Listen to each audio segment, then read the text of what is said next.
हक के खातिर जो उठे हैं ये कदम रुकते नहीं, आंधियों से डर कर ये तूफानी परचम झुकते नहीं। नमस्कार, आप देख रहे हैं द हिंदी टॉप और मैं हूं आपके साथ आदर्श मिश्रा। इसी बुलंद हौसले, जबरदस्त जुनून और उबलते जन आक्रोश की गूंज के बीच राजधानी दिल्ली का ऐतिहासिक जंतर मंतर एक बार फिर देश के सबसे बड़े सियासी और छात्र संग्राम का केंद्र बन चुका है,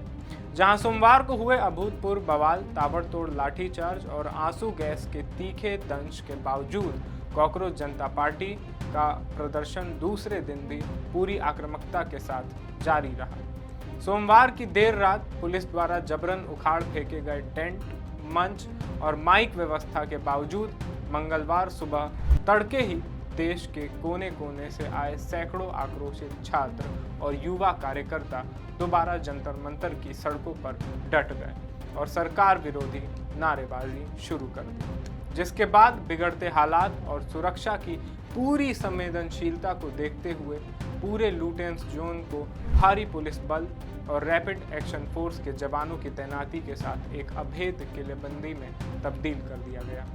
गौरतलब है कि सोमवार को आयोजित संसद चलो मार्च के दौरान हजारों की संख्या में उतरे छात्रों का गुस्सा इस कदर फूटा कि वे तमाम पुलिस बैरिकेड्स को तोड़ते हुए संसद भवन के बेहद करीब पहुंच गए थे, जिसे रोकने के लिए पुलिस और प्रदर्शनकारियों के बीच हिंसक टकराव हुआ और पुलिस को भीड़ को खदेड़ने के लिए आंसू गैस के गोले दागने पड़े, लाठियां भाजनी पड़ी, जिसमें दर्जनों छात्र और कई पुलिसकर्मी लहूलुहान होकर घायल हो गए। इसके बाद दिल्ली पुलिस ने तत्परता दिखाते हुए लगभग 70 प्रदर्शनकारियों को हिरासत में लिया। अज्ञात उपद्रवियों के खिलाफ गंभीर धाराओं में एफआईआर दर्ज की गई और आधिकारिक बयान जारी कर छात्रों पर अनियंत्रित, आक्रामक और हिंसक होने का आरोप लगाया गया। वहीं दूसरी ओर आंदोलनकारी छात्रों ने पुलिस पर निहत्थे युवाओं पर बर्बरतापूर्ण और गैर कानूनी बल प्रयोग करने का सीधा आरोप मढ़ा है। दिल्ली की सड़कों पर मचे इस चौतरफा गदर और बढ़ते राजनीतिक दबाव के बीच केंद्रीय मंत्री जेपी नड्डा ने पहल करते हुए सोमवार दोपहर अपने आवास पर सीजेपी के प्रतिनिधि मंडल सौरभ दास और आशुतोष रांका से एक उच्च स्तरीय वार्ता की और उनसे औपचारिक ज्ञापन प्राप्त किया, जिसमें सीजेपी नेताओं ने सरकार के सामने स्पष्ट शब्दों में 3 बड़ी शर्तें रखी हैं। पहली, लद्दाख के प्रसिद्ध एक्टिविस्ट सोनम वांगचुक की बिना किसी पाबंदी के तुरंत रिहाई हो। दूसरी, नीट 2026 पेपर लीक की पूरी नैतिक जिम्मेदारी लेते हुए शिक्षा मंत्री धर्मेंद्र प्रधान अपने पद से इस्तीफा दें। और तीसरी और सबसे बड़ी,